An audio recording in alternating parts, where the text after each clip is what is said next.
I was actually saving for a car. I had something like $600 when I knew we were having a kid. So it was pretty the diapers here were pretty expensive. So we went to Colombia, another country, the next country, to buy everything there. We buy that something like I believe $500 only in diapers.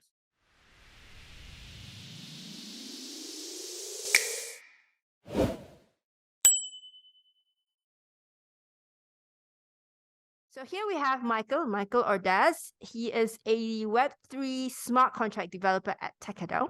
He has a decade of experience as a mechanical engineer and has been a Solidity developer for more than a year now. And during this time, he's worked on 4 different projects in the crypto space. Now, what is most interesting about Maikel, in my opinion, is that he's been a volunteer firefighter for 19 years. We're going to have to talk about that at some point. Maikel is from Venezuela. He's married with a 3-year-old son, very cute. And he's here to shed light on his country's inflation, the hyperinflation that took place in Venezuela from 2016 on, and how it's affected him and his community and the economy of Venezuela at large. So, Maikel, would you like to tell us a little bit about yourself? Hello, I'm Maikel Ordaz from Venezuela. We are here to talk about inflation and living. I'm from Venezuela, but I live in Caracas, but I'm not really from Caracas. I'm from a little town like 13 hours from here, an agriculture town where people eat stuff and everything. It's called Bailadores, a pretty natural place and everything. I'm with my son. That's my new hobby.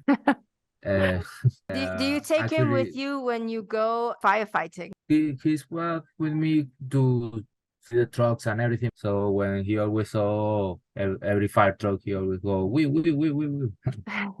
Another time. Maikel, how did you become a firefighter? I'm so curious to know, and what keeps you going? I mean, it's been something you've been doing for the longest time. Well, actually, here in Venezuela, I don't know if in any country there are fire departments like that. Here we have fire departments in the university, in the college. We are all volunteers. So when I started college, that catch my attention. So I entered there to see how it was and fall in love with that. I see. Very cool. You know, today we're here to talk about what happened in Venezuela. And Venezuela has, in modern times, experienced the most inflation any country has experienced in the world. And so it is interesting because today, many countries in the world are experiencing very, very high inflation. Even those countries that we thought were very secure, like the United States or, you know, even Saudi Arabia. But everywhere in the world, we're experiencing now this today. And I thought it would be interesting to understand the perspective of somebody who's actually lived through hyperinflation, which is another level up. So you are the first Venezuelan I've met. Let's a little bit set the context so that people know what you guys are like. So tell me something about your country and your people that most people don't know about. Well, here in Venezuela, or the university here is public. We have a lot of professionals. So there is a high number of professionals and not so much work for everyone. That also a pretty big difference between trading salaries and everything. I have worked as a delivery guy, being an engineer. There are not so much work for us. We are a lot. The same happens with doctors, with lawyers, with everyone. So it is a pretty tough one. We enter inflation, I really don't know when, but hyperinflation, we start to feeling it in 2016. If you read news and everything, actually started like 2014 or 2015, something like that. But we start feeling it in 2016. You couldn't find anything on the supermarket. If you find it, you couldn't buy it. We had to make a big line to buying it. Actually, in 2016, big friend of mine had his first son. So I always work with him buying, how you call this? You put on the diapers, buying diapers, doing lines like 4 or 5 hours to buy a package of diapers. So it was the 2016 and 2017 were the most difficult years for the hyperinflation. I really don't think people never understand until they live it. Maybe tell me a bit, what was life like before 2016? Was the economic situation tough? Like you said, a lot of professionals, well-trained, well-educated, but no jobs. Was this the case before 2016 as well? Or did it start, after inflation? No, the problem with the work and everything started something like 2002. Actually, was graduating from high school. Venezuela has the biggest amount of oil, petroleum. So at that time, there was a big strike on the petroleum industry in Venezuela. There wasn't any gas anywhere. The petroleum industry stopped completely. Venezuela passed from doing 3 million barrels per day to maybe 2,000, 1,000. That was the time when everything started. Bringing the economy back after 2 months of that was pretty tough. I didn't have an actual job at that time. I only packaged things on the supermarkets. But you start to see people buying less things on the supermarket. I started to study on 2002 engineering, and you begin to hear people talk about that they only wanted to work on the private industry because the public industry didn't pay well. By that moment, it was something like maybe $1,000 or something like that. When I started my first job as an engineer, it was in 2014 on the same university I studied in the maintenance department, and my salary was something like $60 to exchange. By that moment, inflation was pretty high. We still buy things with our local currency. Nobody thinks about dollar or anything. We have bolivars. That's our currency. We still use it a lot. It was something like the year after that the black market started. So everything was sold in dollars. So that was the toughest time.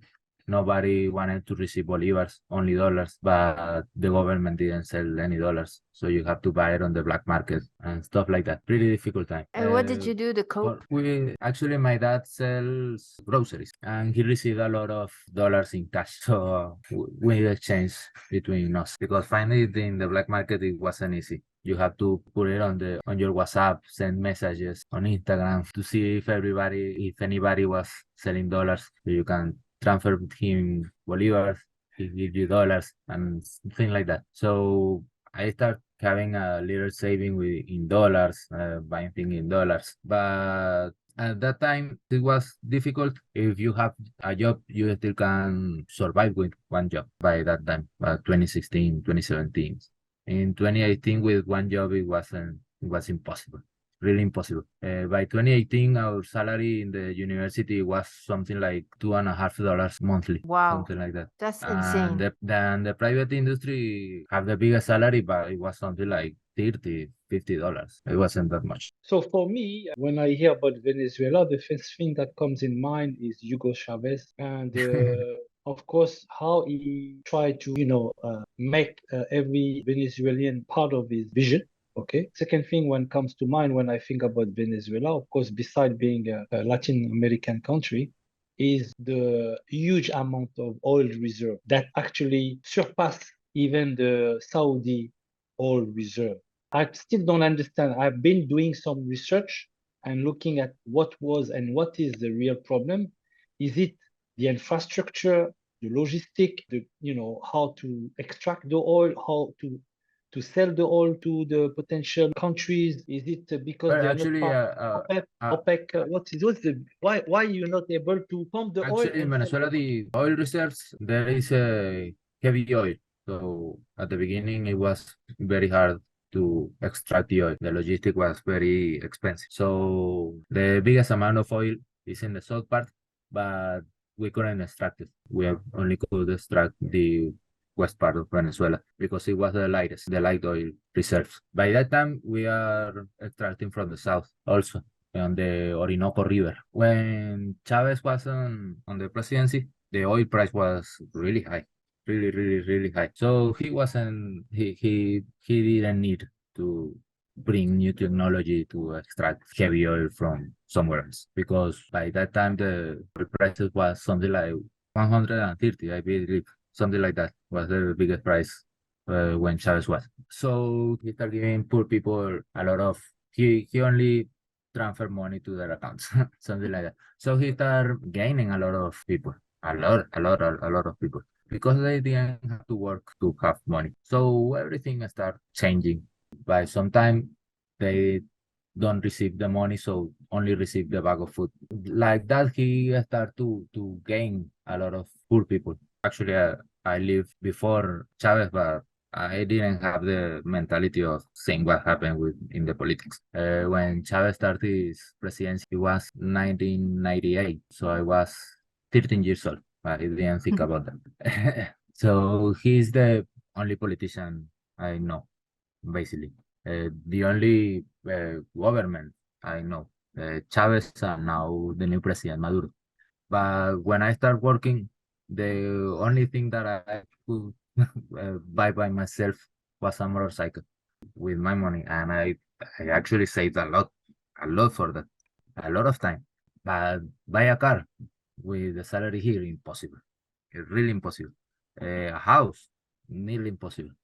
With salary from Venezuela, nobody can think about that. You only can rent where you live or try to work from outside as I'm working right now to maybe think that maybe in 2 or 3 years you can buy your own house. But actually, for us, the young people here in Venezuela, it is pretty tough right now. The only thing we know is Chavez and Maduro. So if I understand, of course, I think there's mismanagement in terms of the oil extraction, no vision. So if I understand, you have a land population of 28 million people, and Just you're something like that. facing, yeah, you're facing like hyperinflation.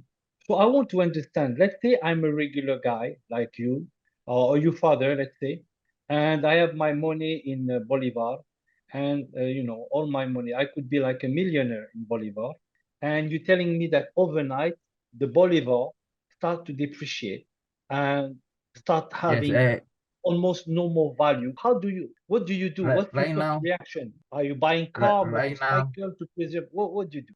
of course, we have inflation. I believe is really high, but it is lower than before.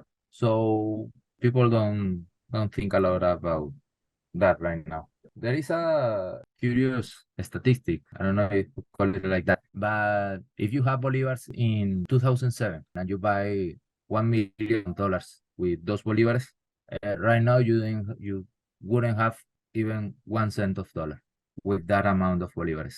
In 2008, we have the first reconversion. The government took away 3 zeros. Yes, it was 3 zeros from Three the zeros. 3 zeros from the currency. We have the bill 1,000.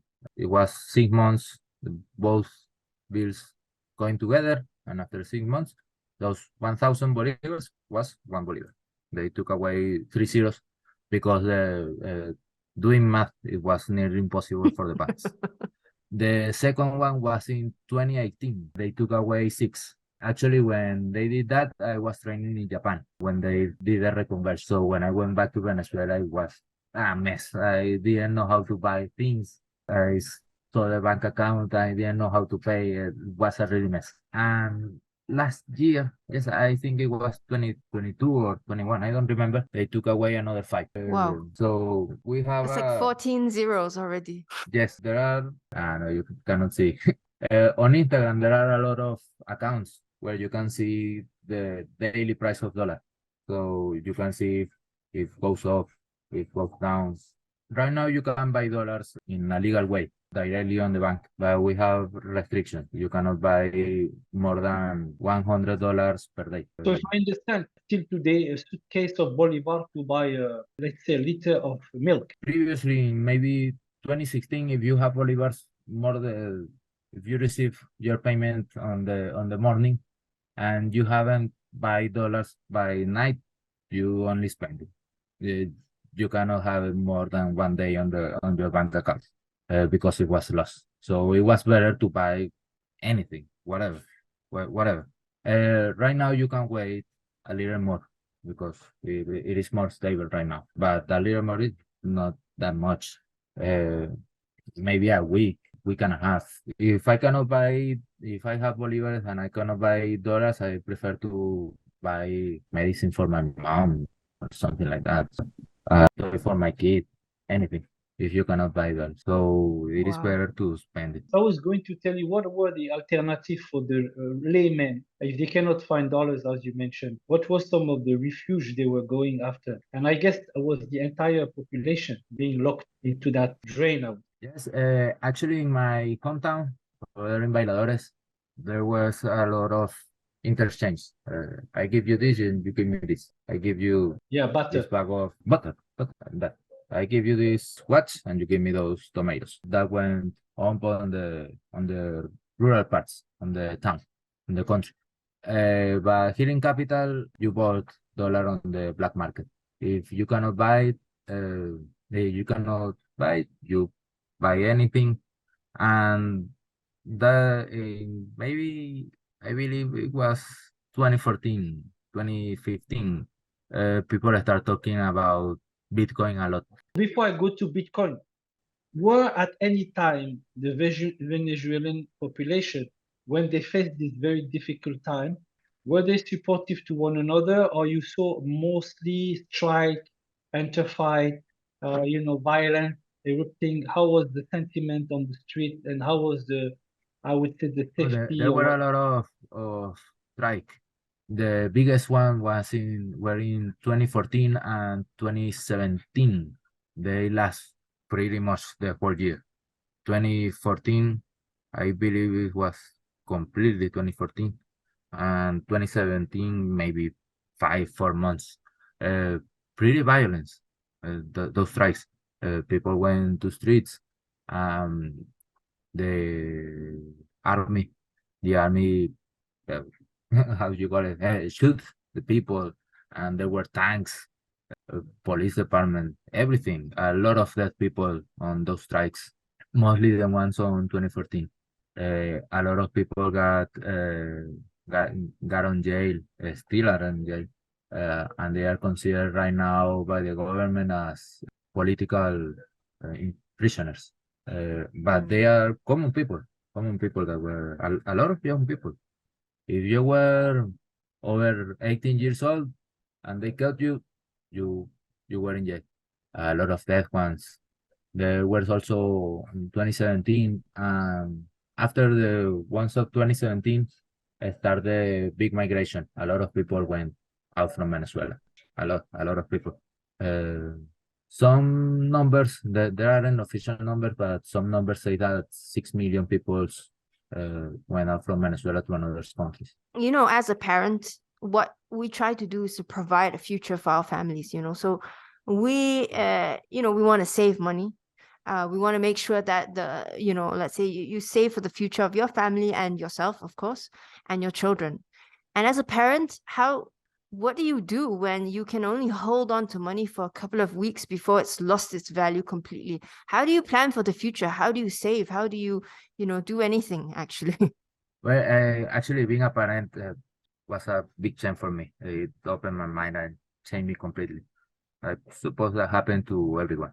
Before Ian, I I only had one work and ate some things over there. I didn't think a lot about that. With Ian, I opened my mind and start. The first thing I did to find money, I was actually saving for a car. I had something like $600 by when I knew we were having a kid. So it was pretty, the diapers here were pretty expensive.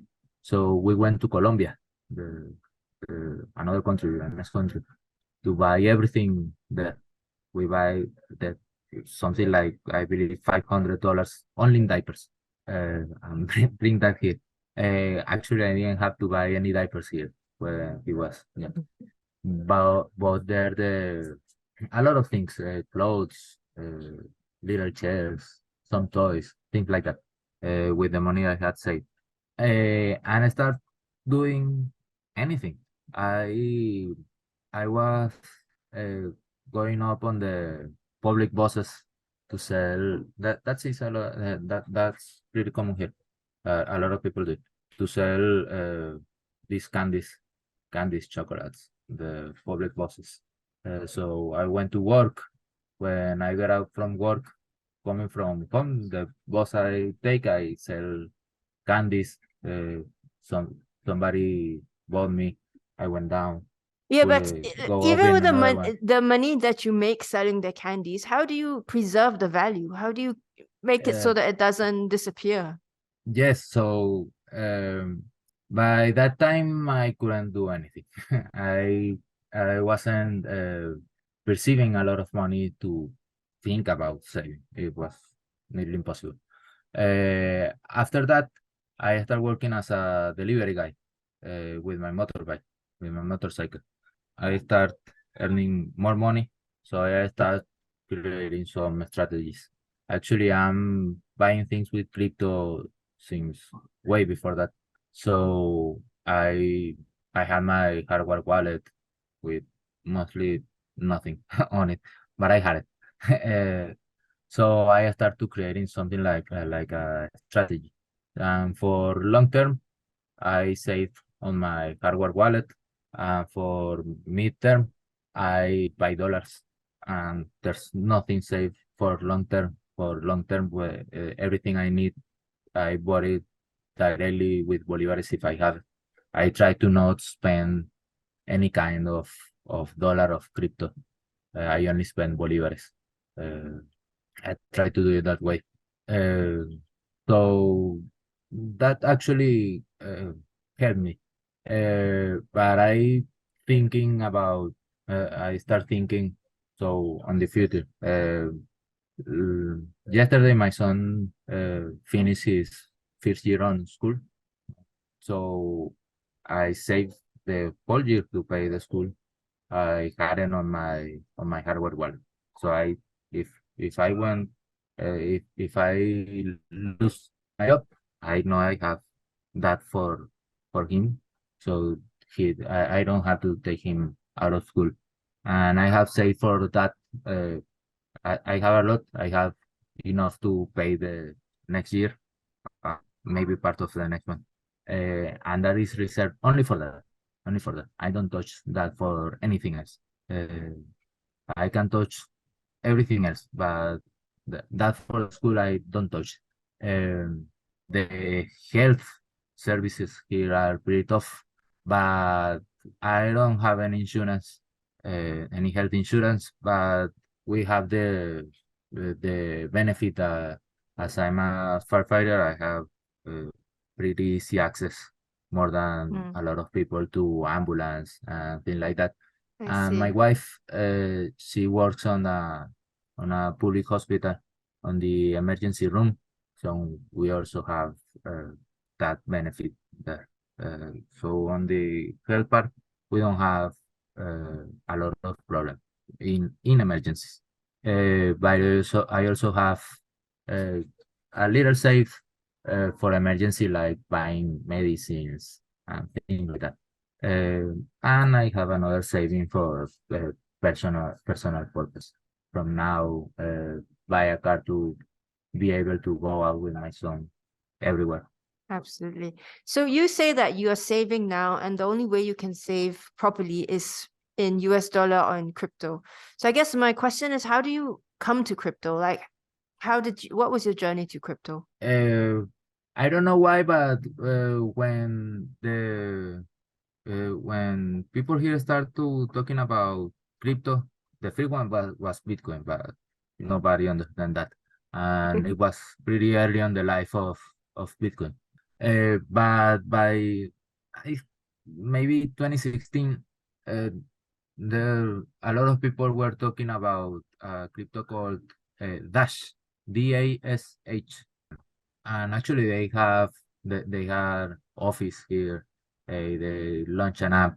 They made partnership with a lot of supermarkets and some places, and gave them these electronic devices where they show you the QR code so you can scan it. So they did a pretty good work here to people to know them.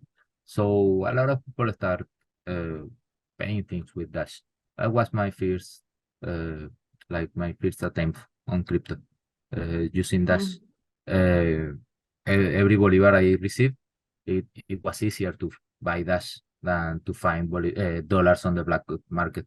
You only send a message. They had an official app. You only send the request, deposit the money, and you had your Dash. I want to backtrack a little bit.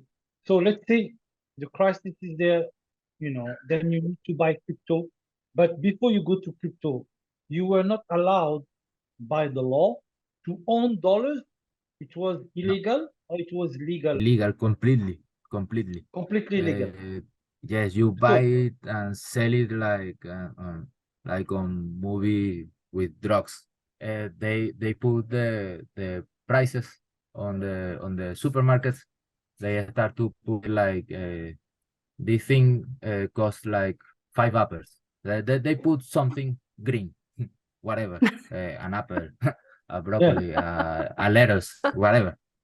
So Yeah. if you see a number and something green, it was dollars. So you told them you were gonna buy with that, and they took you to another office so you can give the money. They make copies. They take photographs of the dollars and make you sign the copy, the hard copy, the photocopy. I don't know. Yeah. They put you sign it that there were the dollars they gave you, and that was with bills of $1, $5. It wasn't $100. Any bill. So you gotta. It was completely illegal. Right It now was it's legal. illegal. Now it's legal because Yes. they have no option. But so the people, they could not stop millions and millions of people doing it, because I see some country, they are facing the same challenge that you are facing now, but still Yeah, people right are now afraid. Argentina right now is going into a big inflation. Yes. So they're going through the same. So then then you see that some people were using an opportunity to introduce crypto, and with this crypto app, you could buy with Bolivar. Instead of giving you Bolivar $2, you were actually getting into crypto. That was a better alternative to hedge against inflation. Is that correct? Yes, yes. And by that time, there were anything in the law against crypto. Also anything with crypto. Mm, nothing about crypto. So it wasn't illegal, neither legal. It was anything, nothing. So you could use it.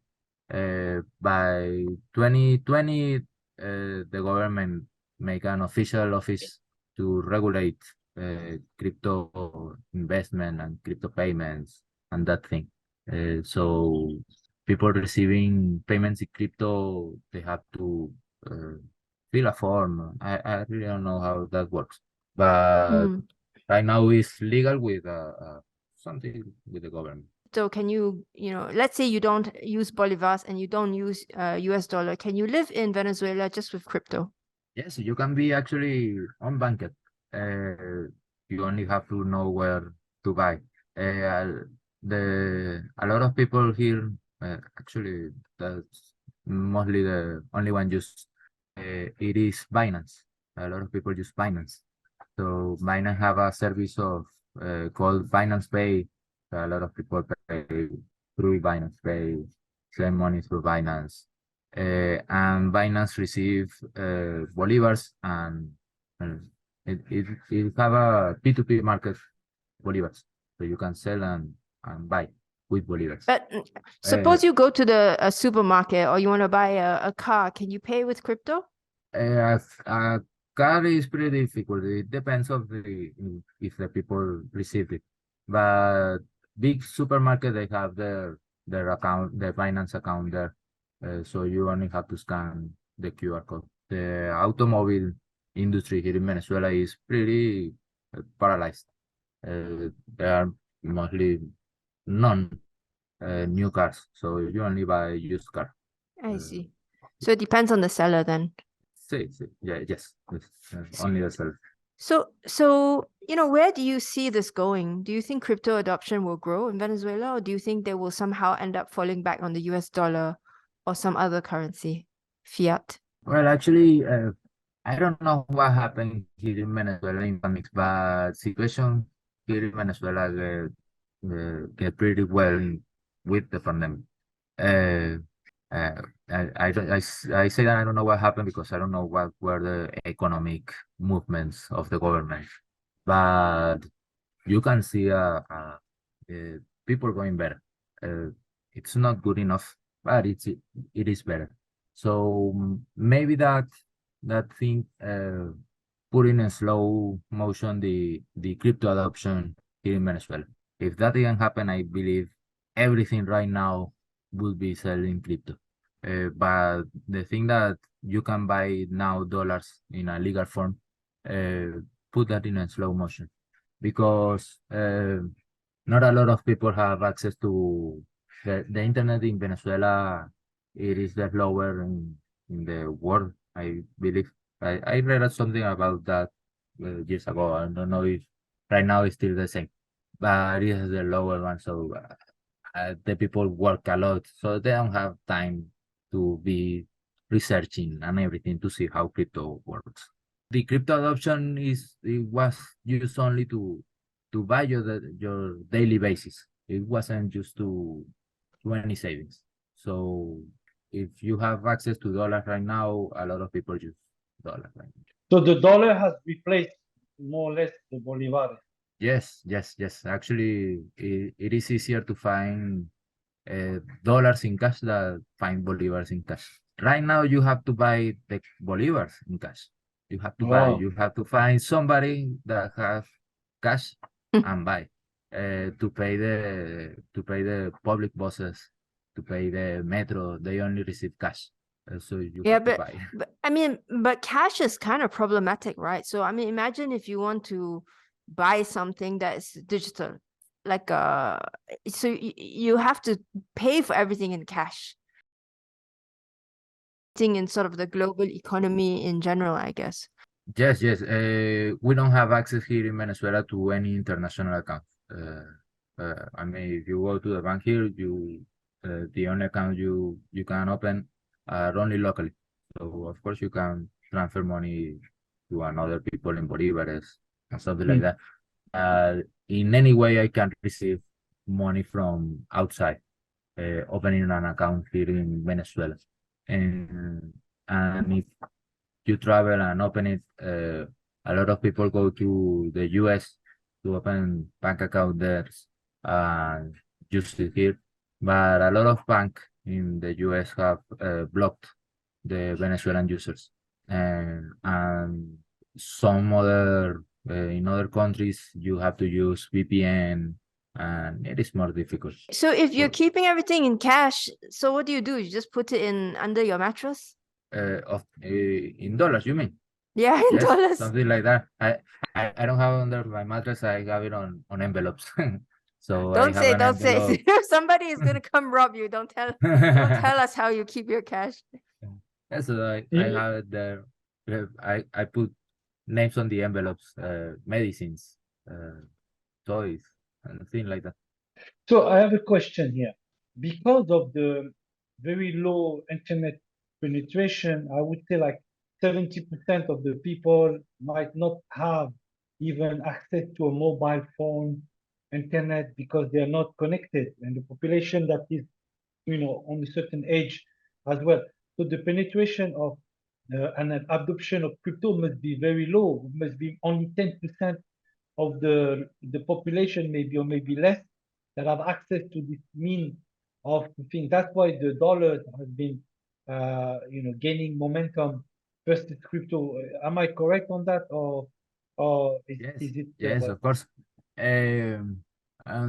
Last December, last Christmas, I went to my hometown. I had something like 3 years on going there.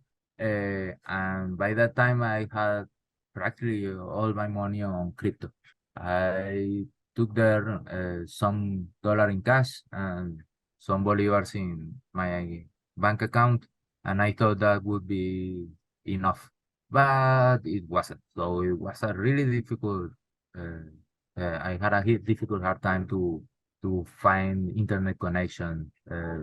Practically, we are in the capital in Caracas. We live in a bubble. We have all the services, uh, good internet compared to another places.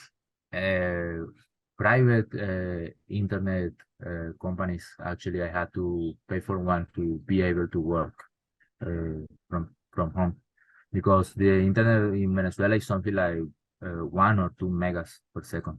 Wow. So I had to pay for a My kids private are one. complaining when we don't get 100 Mbps per second.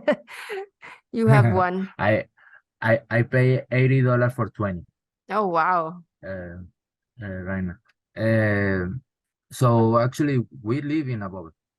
We have sales taxes. We have uh, gasoline. In the towns, you don't have gasoline. You have to make lines of 3-4 days to put gas on your car. Wow. But here you make a line of maybe 1 hour. We do make line. We have two prices for the gasoline. One it is in dollar.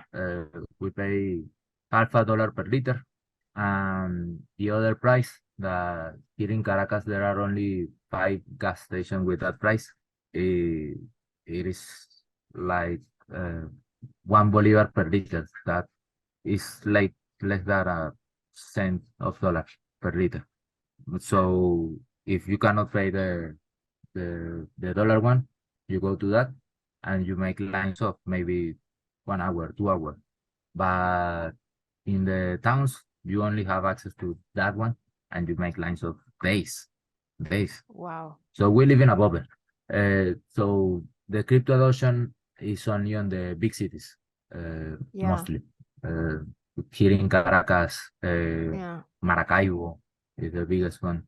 Yeah. Only Because that. essentially May- they don't have internet. That's primarily the reason. No access. Yes. Yeah. Yes. Michael, I have one sort of final question for you. Based on your experience, today a lot of people they doubt crypto. They say, what is this crypto? It's not regulated by the government. Who owns it? Who's supposed to, the money should come from the government. This is what people say, right? And the government say this as well as some people who don't understand what crypto is. So for these, based on your experience, who do you think should be allowed to manage money? Is it the government? No. Starting the pandemics here in Venezuela, a lot of bank took the decision of block the users' accounts, so the user didn't have access to the money in any way. It wasn't my case, but my wife was in that situation, so she could, and it was something like 3 months. She Wow. kept receiving the salary because she had to work because she was a nurse on the emergency room and the hospital didn't close, of course. She kept receiving the salary, but she couldn't use it in any way. I was already in crypto. Before that, I don't know, I believe you know about the blockchain trilemma, the decentralization, security, and everything. Before that, if you ask me at that time, I would say the most important one was the security that the crypto gave you. But after that, without a doubt, the better thing that crypto gives us is decentralization. But that needs a change of paradigms of your mind, because it's easier to people to give you money and you hold that. I don't know how to keep it. So that's the biggest problem. Make people to be able to learn that they can manage their own money. They are able to do it, and they are responsible of that. Yeah, I mean, if I work hard for my money, I want to keep it. I don't want somebody else to say, no, that's not your money now. I always want to have my money and have access to it. So I'm sure people in whole world work really hard, but when they tell you you cannot access the thing you gain with your work, that change your mind completely.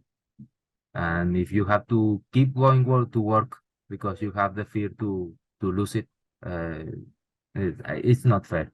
It's not fair. Yeah. So yeah, you yourself have to manage your money, but you have to change your mind. Maybe last question.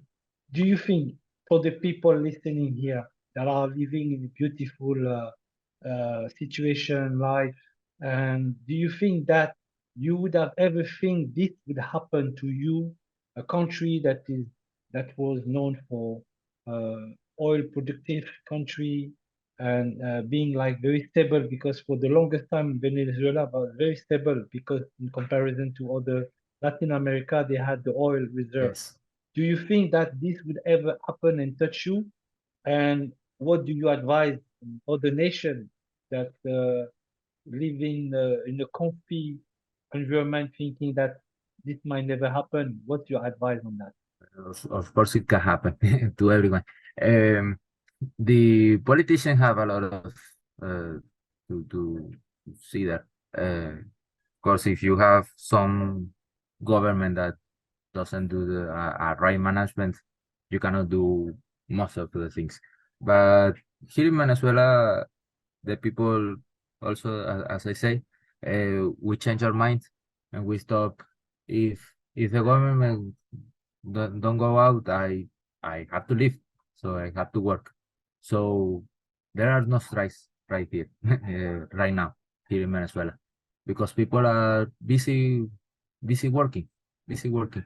Uh, I I'm pretty sure most of Venezuelans don't believe in politicians right now. um, and we came to that one that I said, you have to manage your life. So definitely you have to think of your future. If you have kids and if you have the chance to do something for your country for them, like selecting the right politicians, do it because they were gonna be the ones who suffer the most. Uh, every generation is poorest that the one before them. That's a fact in the whole world. That's why right now they say that the millennials are only traveling through war and noise, and the oldest one buy houses, cars, and everything. Because every time the access to the money access is difficult. Every time it's difficult. So you have to manage yourself and think of the future. Think on the future for you and for your beloved ones. That's the only thing. And if you cannot do anything about the politician, focus on yourself. Uh, I'm not a really big fan of living uh, away from Venezuela. I love being here. I don't see myself being away from my family, mostly because going back here is pretty difficult also. A lot of people cannot being travel back because issuing the passport outside of Venezuela is nearly impossible. So visiting your beloved ones is it's a difficult part. And right now, with a lot of people, a lot of Venezuelans out there, I have a lot of friends living in a lot of countries. And when you speak with them, they only told you that they want to come back, maybe to see people, to see friends, to see their mother, to see their father. So you think on yourself, think on the future, and keep your beloved ones near. That's all the thing I have to say. Yeah, yeah, very sad, very sad. Yeah, they destroy a lot of families, and living outside without being able to come back and see your loved one is the toughest thing. Uh, Thank you so much, Maikel. It was Thank really you. Yeah, great thank you, Michael. That was to hear. actually super You, interesting. yeah, and as I say again, the whole point of sharing these stories is actually to make the people aware that these things can happen to anybody at any time, any countries, and that's very sad to hear. But you're not the only nation as well going through the challenge. But it's very good to hear your angle of the story. Thank you for sharing.